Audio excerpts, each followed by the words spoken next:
I'm Hezron Kimari.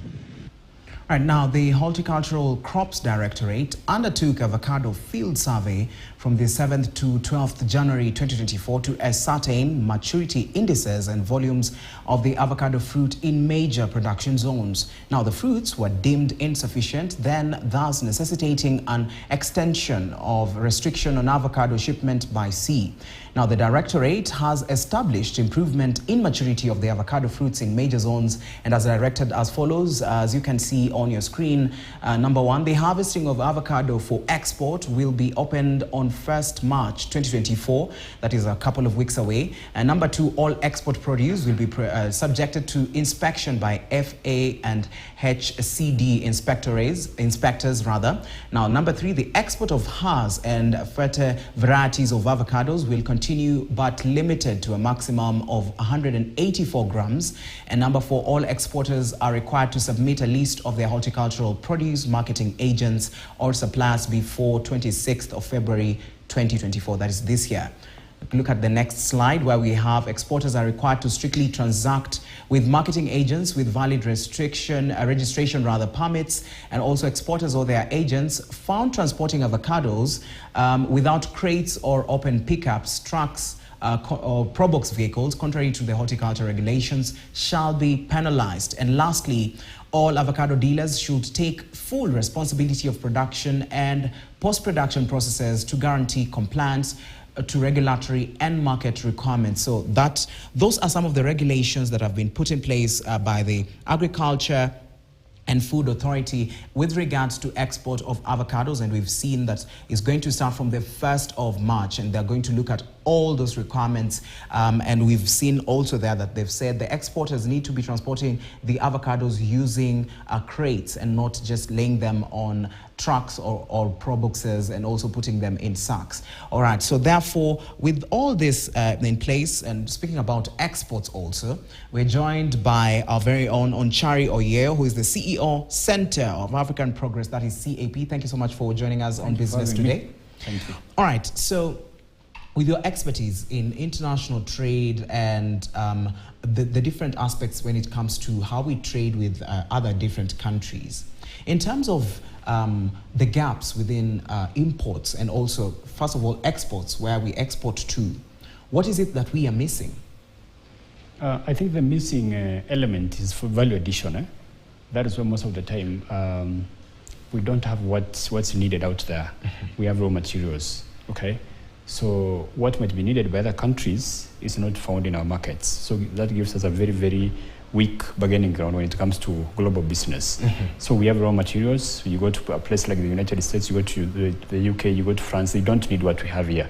So the countries which pull away our raw materials and add value to the raw materials and then have now a bigger ground, they can be able to export the finished products based on or produced from our raw materials. So we don't have sufficient stamina for value addition, and now that weakens our bargaining power. Yes. Also, and now when you look at value addition and also the process from the market to the not from the market, from the farm yes, to the market, yes. And in terms of value addition, we usually have a lot of a lot of food that goes to waste. Yes. What do you think could be the reason, and what can be done in order for us not to waste so much food? Because I was reading an article where we have almost 40% of food that is harvested is wasted. It goes just to waste.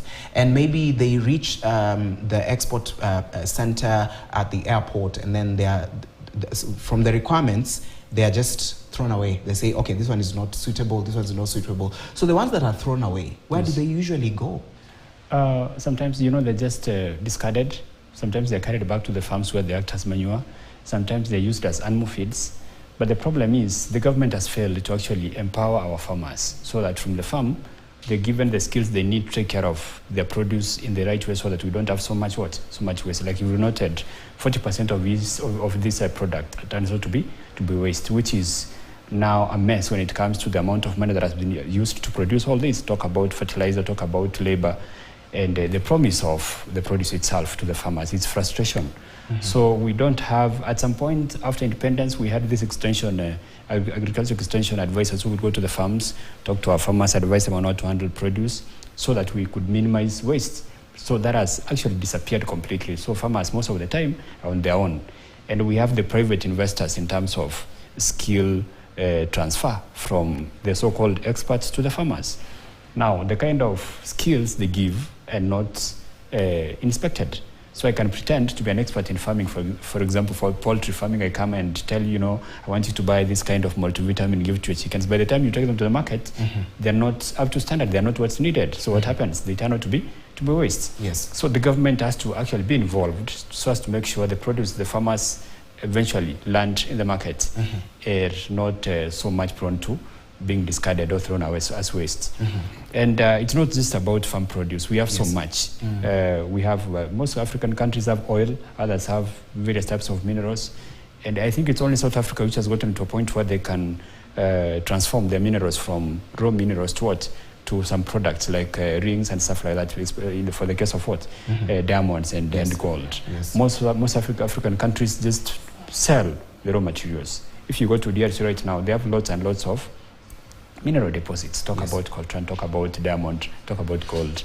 But what happens is foreign countries have come, they've camped there, they're just transporting all these materials to their factories in Shanghai, Beijing, LA, whatever, to just process them. So until we have the capacity to add value to the raw materials we have, we'll continue to have the short end of the stick in world business. All right. And now, from what you've spoken now brings this this whole idea of imbalance in trade. Now, imbalance in trade, when you look at how we trade with different countries, how we trade with the globe as African countries, what is the imbalance? Because at the end of the day, we give out so much, but we bring in so much, especially like for Kenya, just a very good example. We bring in so much and we have the resources within us, but the same resources are the ones we are getting from out. So what is it that usually happens? A couple of things. Number one, there's what we call lack of protection, which means it's an open policy whereby we don't want to even help protect our own manufacturers and producers locally. So you find like China, for example, can only take our tea, sometimes our coffee, and a few other things. But then our market is open to bring in even what we can produce locally. So we don't have ways of protecting local manufacturers. For example, we have guys who can manufacture sufurias here, but then the market is open for an influx of the same commodity from China. So, and it's all about, again, quality. Some of us have decided to take up, Western consumption appetites, and we look at a locally made product and feel like it's not up to standard. So we rush to what has been imported. So in the process, what you get is a very fertile market for foreign commodities, and our locally manufactured goods are not done what? And not, bought. So we weaken our markets. We weaken the market for locally produced goods, and then we have what we call an influx of imported materials. Many a time, you walk to a supermarket, you find very nice looking mangoes, maybe oranges or avocados, and then you think they're from maybe Kirinyaga or Kisii or Muranga, only to find they have this label, imported. And we get excited by something that has been imported. So in the process, you find we importing so much and giving out so little. So that leads to a trade imbalance. And the consequences in terms of economics are so wide-ranging or reaching. Talk about weakening of the local currency. We've been crying about the weakening of the shilling against the dollar. That is because we are not exporting anything. We're basically importing so much. So the consequences are so much. And once we don't have what we said, value addition, there's little that can be sold outside there. So some guys come here, they take our raw materials, process them, and actually bring them back here to sell to us. And it's not just in Kenya, it's all over the continent. And what we have as we speak is a continent that is consuming so much that is imported. Okay? So as far as global trade is concerned, Africa continues to remain behind. All right. Very well explained, and now you've set the stage, especially when it comes to how we are trading with the globe and countries that are really bringing in a lot of resources when it comes to trade.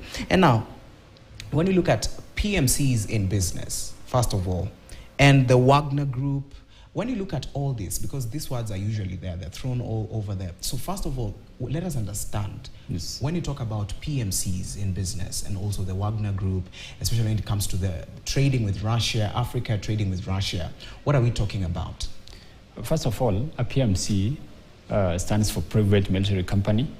And just like the word private, implies, it's a company that is put together privately, which means not by a government or not by a state actor, basically to do a couple of things. Number one, to help in looting. Number two, to be available for hire. In case, let's say, Onchari here wants to take over the government, I can bring in a PMC because, we're talking about trained military guys to help me accomplish whatever I want. If I want to overthrow the government, they can come in with the expertise and do whatever I've told them to do, and then I pay them. Now, like I noted yesterday, PMCs have always existed throughout human history, and they're as old as formal government itself. Now, when you talk about the Wagner Group, it was founded in 2014 when the Russians had a conflict with the Ukrainians, and back then it was a small, militia made up of around 500 to 1,000 personnel. It has since grown to a strong army of around 50,000 people. Wow! And their foothold has expanded beyond Russia and beyond Ukraine. Now they're in Africa as we speak. They've gone to Latin America. They've been in Venezuela.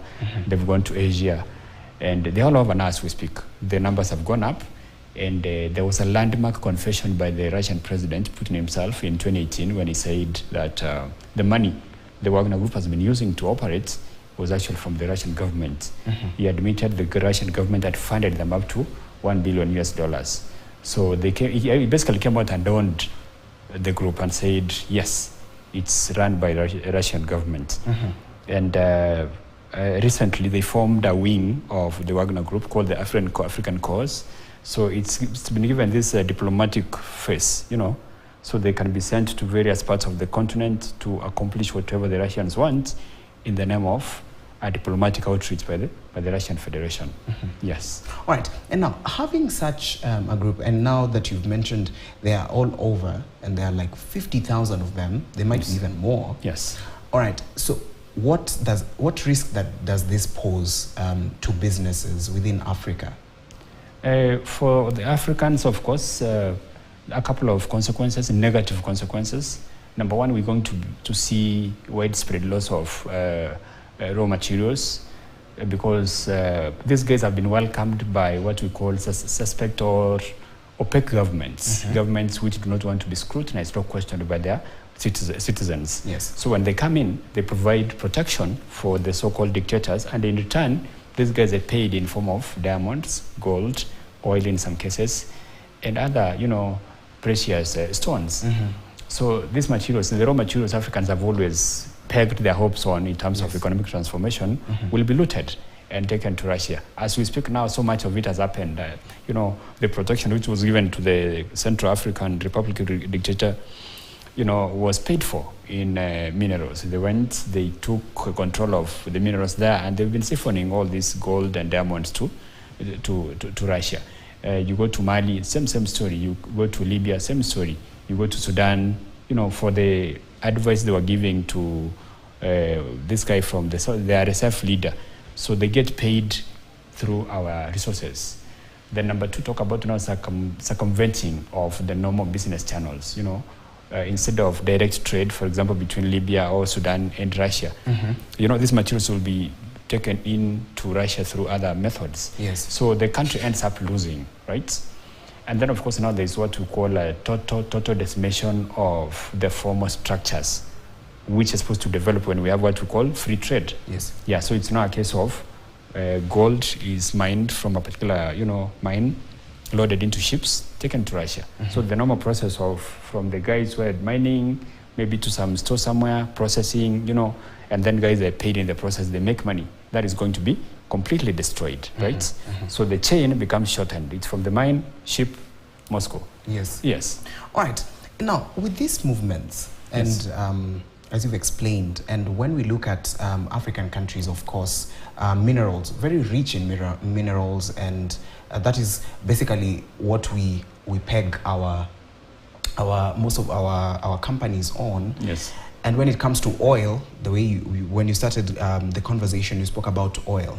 When you look at oil, how can oil play in this transaction? Because now we have the Western countries that are really rich in oil, and is Russia now looking towards that side most of the time?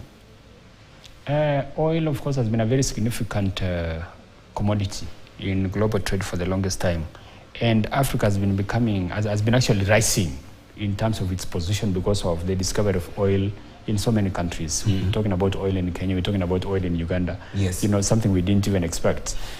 So and ours, is it still something that we are? Yes, economically it's viable. It's only that the conversation has, has disappeared. Has really disappeared. Yeah, because some people I think are actually making it disappear, right?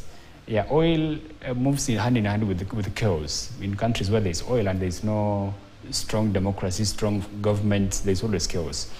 So what happens is, because the Russians were the leading supplier of oil and gas to Western Europe, and then the sanctions came, they've come in and tried to actually stop some African countries from processing their own oil. So what they do is to find a way to circumvent the sanctions from the EU and the US, and then supply what? Oil products to African countries. Like as we speak now, the Libyans have imported so much oil from Russia to a point where you wonder, because Libya's oil. Exactly. Yes. So once you shut an African country from processing its own oil, the market becomes available for the Russians because now, the European market has been shut, the American market, that kind of thing. So that is one thing the Africans have been, I think, unable to stop. And the PMC, Wagner Group, now makes it easy because they go to the ground, they create whatever chaos and confusion that is required. Processing of local, stuff like oil stops. Then now the market, the ground is available for the Russians to bring in whatever they want to do. And at some point, of course, as the confusion spreads throughout the continent, it might get to a point where the Russians will even provide the illusion of the presence of the structures to process oil, and then Africans can think they can get their own oil processed for example, in Moscow or whatever, which is not possible because you realize the economic strength of the Russians is fake.